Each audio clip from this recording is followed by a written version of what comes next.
Hello dear friends, in this video we see the overview of starch synthesis.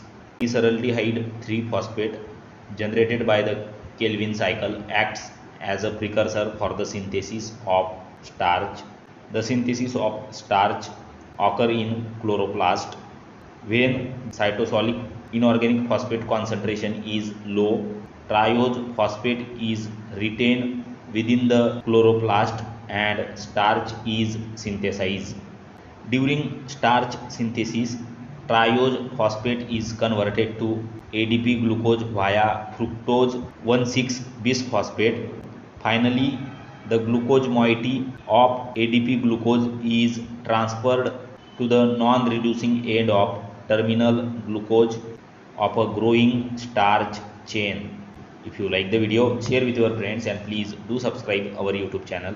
Hit the bell icon to get update of latest notification from our channel.